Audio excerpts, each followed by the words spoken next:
aqui hoje para mais uma vez ministrar a respeito da palavra de Deus. E a palavra que estava queimando no meu coração era a respeito de identidade.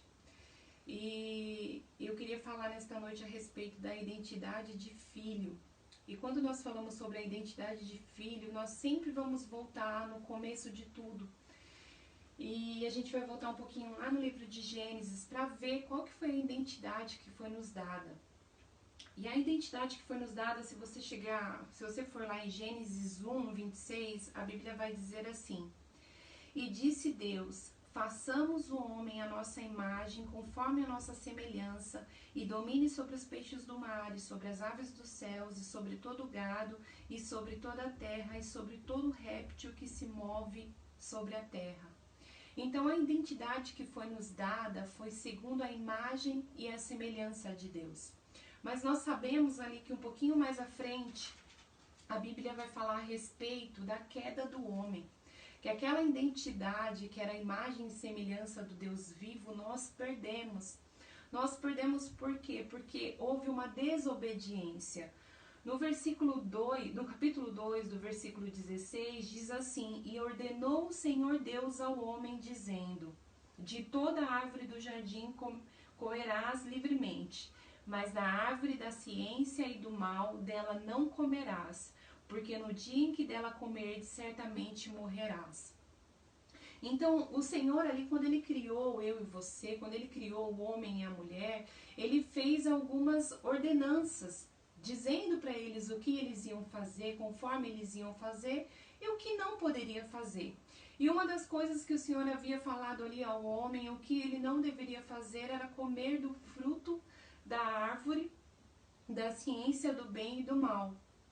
E nós vemos aí no capítulo 3 a queda do homem, né, onde aparece a serpente, e ela começa a ter um diálogo com Eva. E ela começa a dizer para Eva, então no 4 diz assim: Então a serpente disse à mulher, certamente não morrereis, porque Deus sabe que do dia em que dele comerdes, se abrirão os vossos olhos, e sereis como Deus, sabendo o bem e o mal. Nós não sabemos quanto tempo ali que a serpente ficou seduzindo a Eva, dizendo para ela a respeito do fruto, que o fruto era muito bom, que o fruto era bonito, que o fruto era atraente, que era para ela satisfazer a vontade dela comendo aquele fruto, mesmo que ela desobedecesse a palavra de Deus. E aí no 6 diz assim: Vendo a mulher que aquela árvore era boa para se comer e agradável aos olhos, e a árvore era desejável para dar entendimento, tomou o seu fruto e comeu. E deu também ao seu marido, e ele comeu com ela. Então nós vemos aqui que houve uma desobediência. E nessa desobediência houve a queda. O homem estava num patamar. E a partir do momento que ele desobedeceu, ele caiu desse patamar. E quando ele caiu, né, a Bíblia diz assim que a queda do homem foi a separação entre Deus e o homem. Nós tínhamos uma ligação com Deus, uma ligação direta. Mas depois que Adão e Eva comeram ali do fruto, houve essa separação. Nós fomos separados do amor de Deus. E quando eu falo nós fomos separados, é porque nós somos a descendência de Adão e Eva. Tudo começou através de Adão e Eva. E nós somos a semente de Adão e Eva. Então, às vezes a gente fala assim, eu sou uma pessoa boa, eu nunca matei, eu nunca roubei. Por que eu não sou filha de Deus? Por que eu não vou para o céu? Por que a gente precisa responder a essas perguntas, né? E Gênesis 3 responde isso, dizendo que houve uma queda, houve uma desobediência. E por causa da desobediência de Adão e Eva, todos pecaram. A Bíblia diz ali em Romanos 3, 23, diz assim: Porque todos pecaram e todos foram destituídos da glória de Deus. Então todos pecaram. A desobediência de Adão e Eva acarretou uma consequência para toda a humanidade. Eu lembro que uma vez eu estava dando aula da escolinha e eu disse assim, eu peguei o bebezinho mais pequeno que tinha naquela época, não me lembro se era a Pietra, E eu virei e falei assim, crianças, olha, a Pietra, ela é tão bebezinha, ela é tão pequenininha, o que vocês acham? Vocês acham que ela tem pecado? E todo mundo disse assim, não, tia, ela não tem pecado. E aí eu explicando para eles, nós já nascemos pecadores.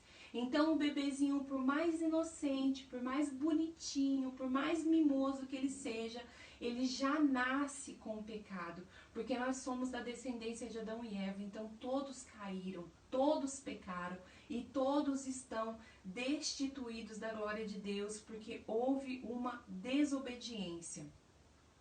E a Bíblia diz assim que há uma lei que está escrito lá em Romanos 6:23. A gente leu o 3:23, agora vamos ler o 6:23. Diz assim, porque o salário do pecado é a morte, mas o dom gratuito de Deus é a vida eterna.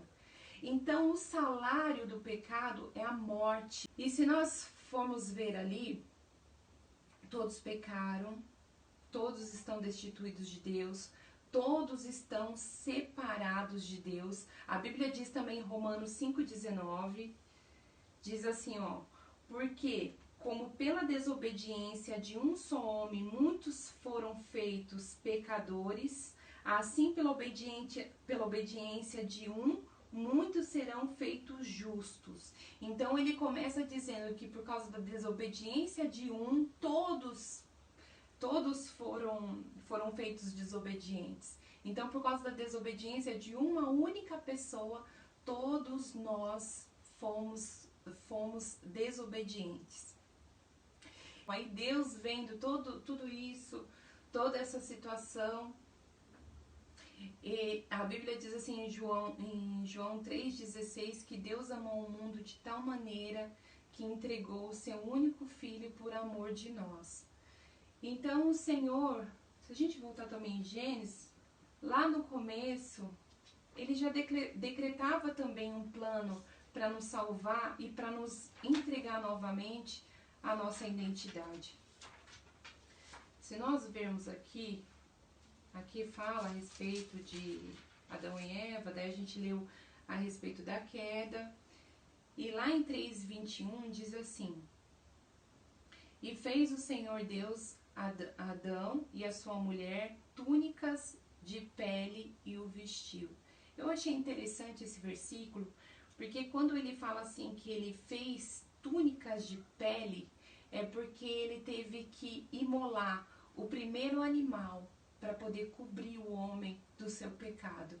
Então, esse versículo já estava remetendo para aquilo que aconteceria no futuro, que o Senhor entregaria o seu filho por amor de nós, um inocente, para cobrir o nosso pecado, para cobrir o nosso erro e para nos trazer de volta a nossa identidade. Tá dando para entender, irmãos?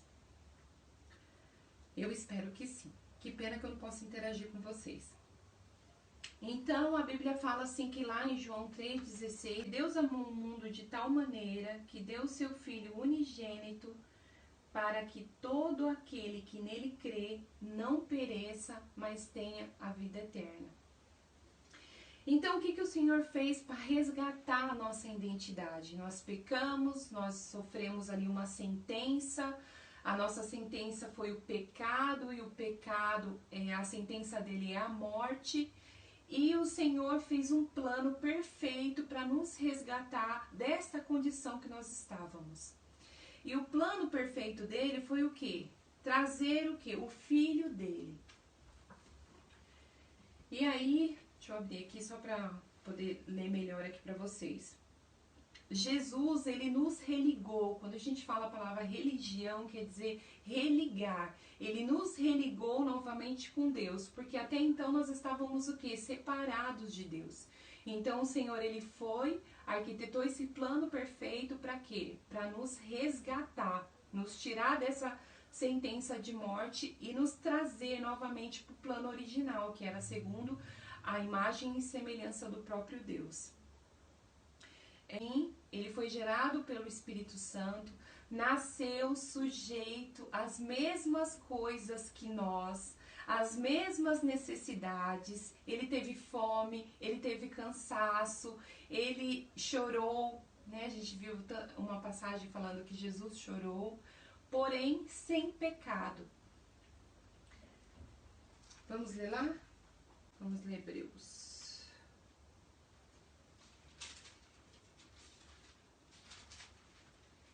Não temos um sumo sacerdote que não possa compadecer-se das nossas fraquezas, porém um que, como nós, em tudo foi tentado, mas sem pecado. Eu queria trazer mais essa referência, mas, bom, eu anotei errado.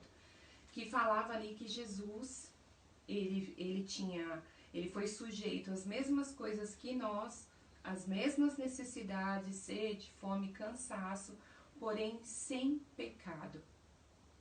E se a punição para o pecado era a morte, Jesus não poderia morrer, pois não tinha pecado. Por isso a morte que ele morreu não foi dele, mas a nossa. Foi feito justiça sobre Jesus e ele se tornou a justiça.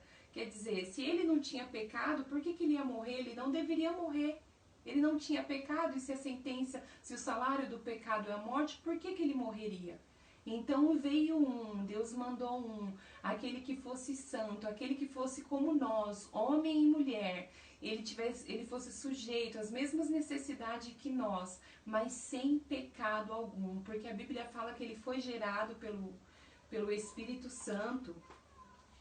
E diz assim que, mas então foram as suas obras que fez a diferença para que nós fôssemos salvos, foram os seus milagres, foram os seus ensinamentos, tudo isso contribuiu, mas a morte dele e a ressurreição foi o que foi fundamental para que nós fôssemos religados novamente com ele. E nós vamos voltar lá em Romanos 5:10, onde fala a respeito dele ter nos reconciliado novamente. Porque se nós, sendo inimigos, fomos reconciliados com Deus pela morte de seu Filho, muito mais estando já reconciliados, seremos salvos pela sua vida. Então o Senhor, depois que houve a queda do homem ali, ele enviou Jesus, que fosse um homem puro, santo, porque Jesus era Deus. E ele nos trouxe para morrer e para nos salvar, para nos religar, como se Jesus fosse, ele foi o pagamento para que hoje nós tivéssemos acesso ao Pai. Nós fomos justificados através de Jesus. Só vamos ver primeiro que foi feita a justiça, ele foi feita a nossa justiça. 1 Pedro 2,24. Vamos lá ver se esse daqui vai, que é o 1 Pedro. Levando ele mesmo em seu corpo os nossos pecados sobre o madeiro, para que, mortos para os pecados, pudéssemos viver para a justiça, e pelas suas feridas fôssemos sarados. Então ele não tinha pecado, ele levou sobre a cruz os nossos pecados, levando em seu corpo os nossos pecados sobre o madeiro, para que, mortos para os pecados, pudéssemos viver para a justiça. É como ele tirasse o pecado da humanidade toda e levasse para o corpo dele, e levasse para a cruz e fincasse lá na cruz todos os nossos pecados. Nós fomos justificados. Acho que a gente até já leu esse versículo. Sabendo isto, que o nosso homem velho foi com ele crucificado, para que o corpo do pecado seja desfeito, para que não sirvamos mais o pecado. Olha que tremendo, né? Sabendo isto, que o nosso homem velho foi ele crucificado. O que é o nosso homem velho? Aquele homem caído, aquele homem que caiu, que teve a queda. Esse homem velho foi crucificado para que o corpo do pecado seja desfeito, para que não haja mais separação entre nós e o Senhor, para que não sirvamos mais o pecado, porque aquele que está morto está justificado do pecado. Então, porque Cristo morreu, nós somos justificados do pecado. Deus, ele é o nosso resgatador. Ele mesmo arquitetou o nosso resgate. Ele diz em Romanos 5:8, aí mesmo, que Deus prova o seu amor para conosco. Romanos 5:8, mas Deus prova o seu amor para conosco em Cristo, em que Cristo morreu por nós, sendo nós ainda pecadores. Quer dizer, esse versículo é tão grandioso, é por isso que todo mundo acaba usando muito esse versículo, né? Deus amou o mundo de tal maneira que entregou o seu Filho único por amor de mim, por amor de você, por amor de nós. E esse versículo, mas Deus prova o seu amor para conosco, em que Cristo morreu por nós, sendo nós ainda pecadores. Que coisa maravilhosa, que coisa tremenda quando nós olhamos para esse versículo e a gente fala, né? Toda vez que você fala, Deus não me ama, Deus não sente nada por mim, lembra desse versículo. Porque Deus, olha só, mas Deus prova o seu amor para conosco, que entregou o seu único filho por amor de mim, por amor de você. Ele prova o seu amor. Ele é o nosso resgatador. Jesus nos comprou. Em 1 Coríntios 6:20 vai dizer, 1 Coríntios 6:20, vamos falar. Porque foste comprado por um bom preço. Qual que é esse preço, irmãos? Preço de sangue, né? O preço, o próprio Jesus crucificado. Glorificai, pois, a Deus no vosso corpo e no vosso espírito, os quais pertencem a Deus. Nós não somos de nós mesmos, nós somos de Deus. E nós precisamos, a partir desse contexto, voltando lá, o homem caiu, Deus arquitetou um plano, enviando o seu Filho único para nos salvar por amor de nós. Ele preparou um plano para que todos pudessem desfrutar dessa nova natureza, dessa identidade perdida, dessa identidade roubada. Todos nós, é acessível para todos, irmãos, não é somente para um grupo de pessoas. Esse grupo de pessoas são as pessoas que Deus escolheu para ser chamada filho. Não, ele está dizendo que isso é para todos. Só que para isso ser para todos, eu preciso entregar minha vida. Entregar minha vida tem que ser algo que seja de verdade e que as nossas atitudes evidenciem isso. E a gente vai lá em Romanos 10. Visto que com o coração se crê para a justiça e com a boca se faz confissão para a salvação. Então eu preciso fazer o quê? Eu preciso crer no meu coração que tudo isso que eu falei é verdade, tudo isso que está escrito na Bíblia é verdade, eu preciso crer nessa verdade.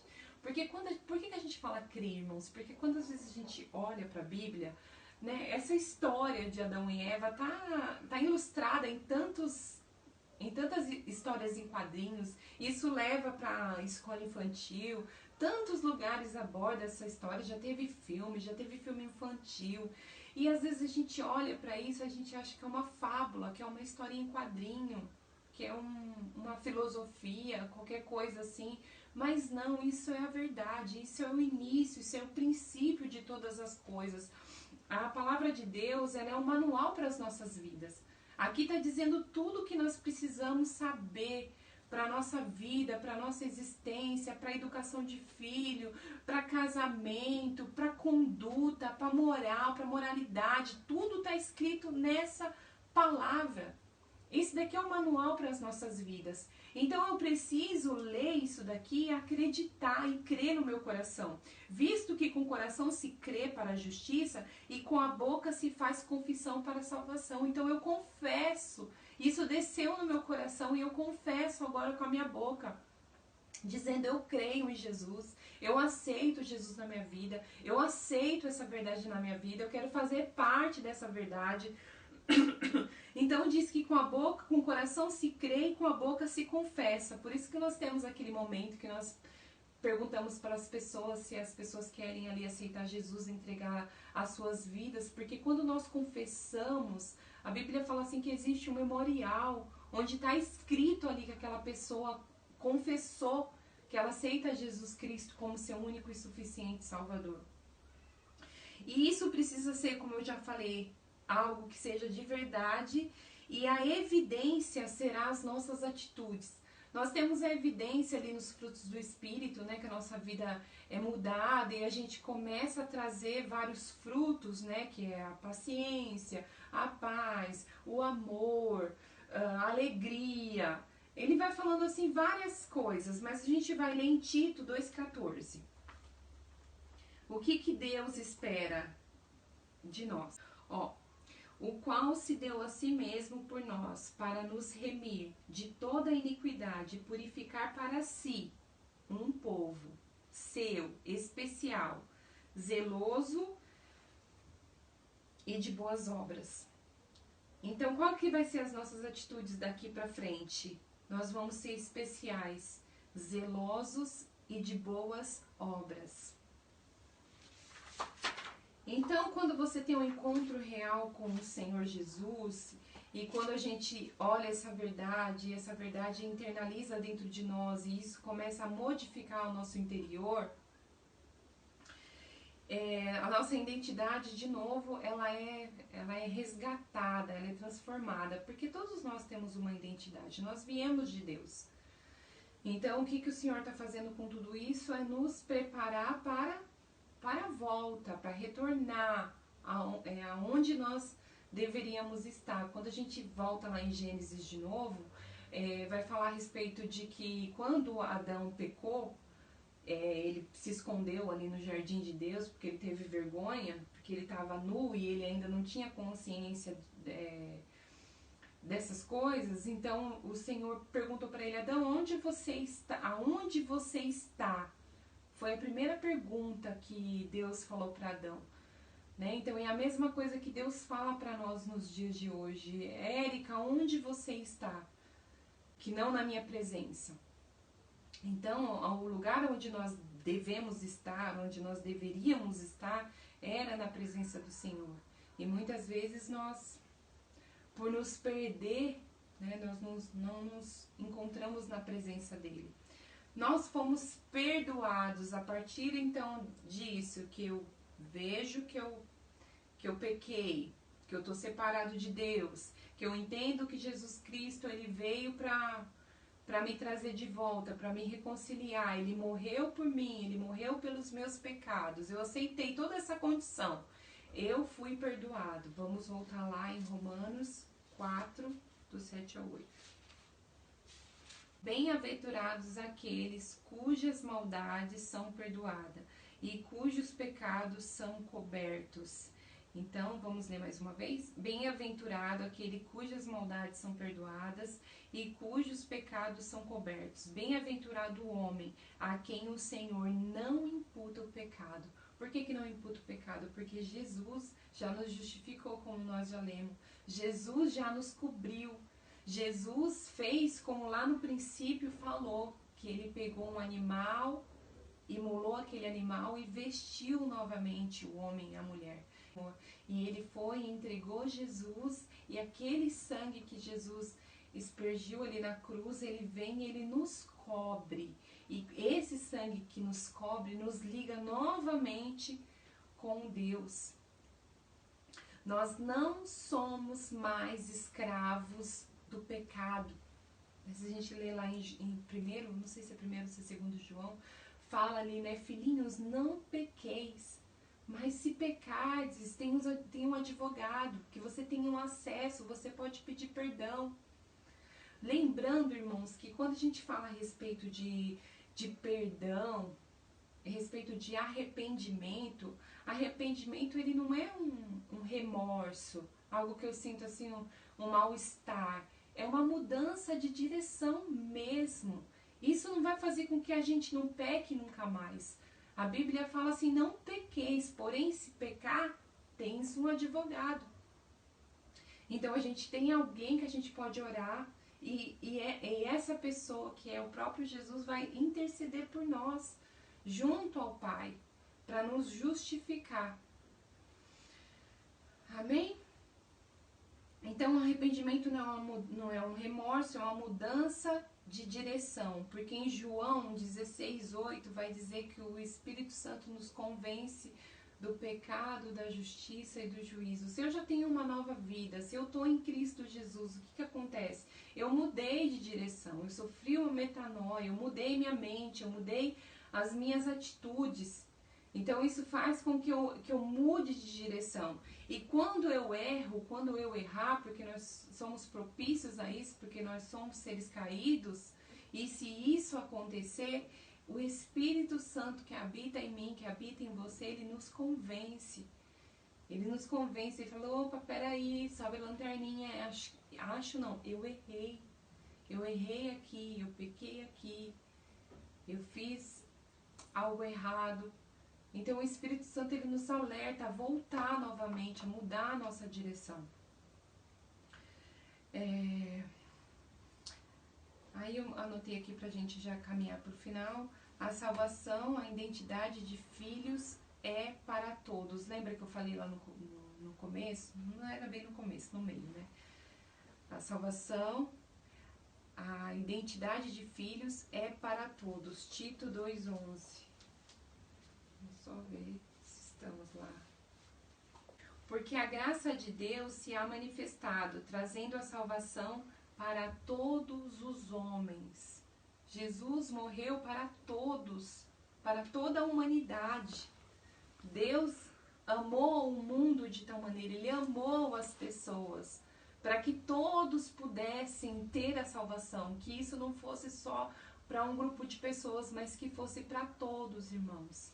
Mas para que isso aconteça, eu preciso ser convencida dessa verdade, e a revelação dessa palavra precisa estar dentro de mim. Uma vez que eu leio, eu lembro quando eu ia lá no salão da Elza e ela me evangelizava e ela falava a respeito da palavra de Deus para mim, falava a respeito de Gênesis, falava o plano de salvação, e uma hora aquilo entrou na minha mente, aquilo fez total sentido para mim. E eu comecei, meu Deus, eu errei, eu preciso fazer alguma coisa.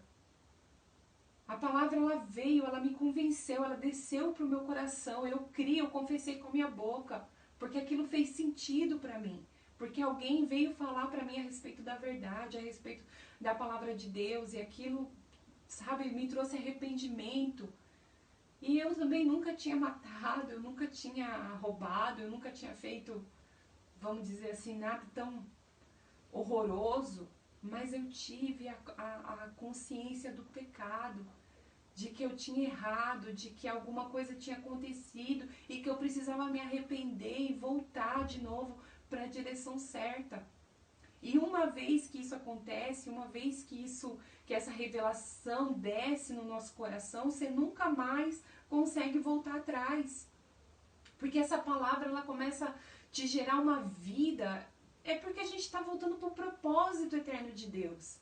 Então, se eu fui criado por Deus, se tudo que tem em mim foi criado por Deus, o que eu faço? Eu volto a rumo a essa palavra.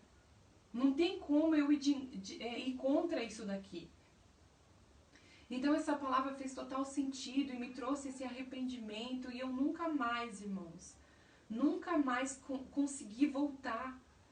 Nunca mais consegui tirar isso da minha vida. Mesmo que eu já teve um tempo atrás que eu saí da igreja, fiquei um tempo fora da igreja, da minha igreja, né? Eu fiquei um tempo fora porque eu não conseguia. Aquela palavra ela já estava tão impactada dentro da minha vida que eu fiquei, meu Deus, eu preciso voltar, eu preciso voltar. E eu comecei a frequentar outras igrejas para fugir de uma situação que estava ali. Mas o Espírito Santo, glória a Deus, que me convenceu, sabe, trabalhando em mim as adversidades, trabalhando em mim a superação, que eu tinha que superar algumas coisas, que eu precisava ter paciência com meu irmão, que eu não sou a dona da razão. Como dizem Provérbios, o ferro se afia no ferro, né? Eu com meu irmão eu vou sendo afiado, eu vou sendo transformado por causa da face dele, por causa aquilo que eu acho errado nele. A diferença dele me torna ser mais semelhante com o Senhor. É nas diferenças, né?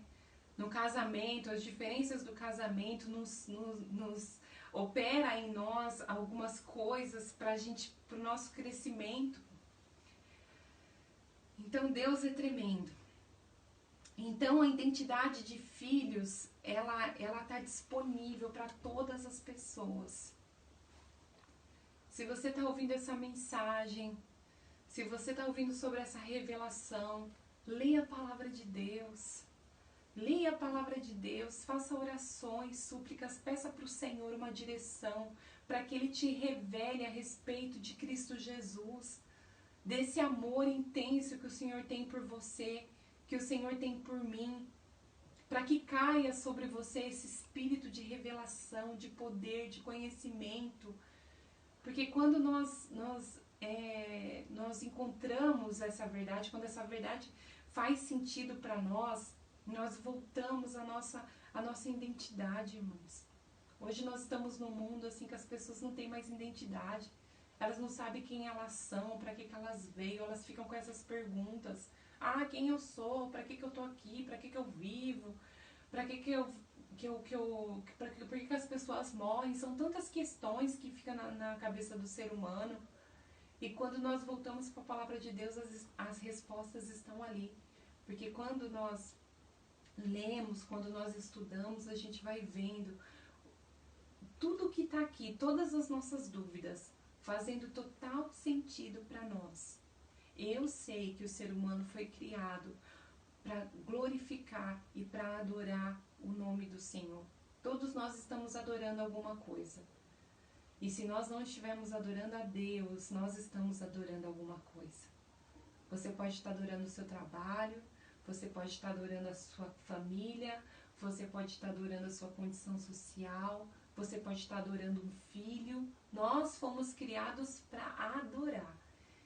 Então, com certeza, se nós estivermos no foco errado, nós vamos estar adorando sempre alguma coisa. Nós fomos criados para estar na presença do Senhor. E quando nós olhamos a palavra de Deus, Deus ali, Ele criou todas as coisas. Ele criou o mundo, Ele disse, haja luz, houve luz. E quando Ele olhou, irmãos, Ele queria compartilhar a glória dEle com as pessoas. E Ele nos criou para compartilhar toda a glória dEle. Então tudo isso vai fazendo um sentido para nós, sabe? Então abre o teu coração, deixa Deus trabalhar em você, que você venha aprender a respeito da realidade do Senhor. Tudo isso que aconteceu, sabe, você pode estar olhando e falando assim, mas eu não sou um crente, não sou um cristão, mas tudo isso foi feito para mim e para você, para todas as pessoas.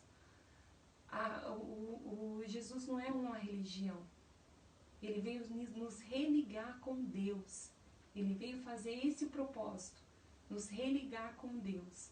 E a partir do momento que nós vamos sendo religados através do sangue de Jesus, através de Jesus Cristo com Deus, a nossa vida vai fazer total sentido. E a nossa identidade perdida, ela é restaurada, ela é renovada na presença do Senhor. Amém? Só para encerrar, vamos ler lá João 3,36. Aquele que crê no Filho tem a vida eterna, mas aquele que não crê no Filho não verá a vida, mas a ira de Deus sobre ele permanece. Então nós precisamos crer no Filho de Deus, porque foi Ele que nos comprou, Ele que nos redimiu, Ele que nos religou novamente com Deus, a fim de que nós tivéssemos a nossa identidade restaurada novamente. Então essa palavra dessa noite, eu espero que eu tenha sido compreendida. Eu acabei anotando muitos versículos, devia ter dado uma resumida, mas a palavra vai estar aí, você vai poder assistir e ver quantas vezes você precisar. E essa palavra que eu quero deixar, que nós venhamos ter a identidade de filhos amados do Senhor. Jesus é o nosso irmão mais velho, porque se Ele é o Filho de Deus, nós somos os irmãos de Jesus.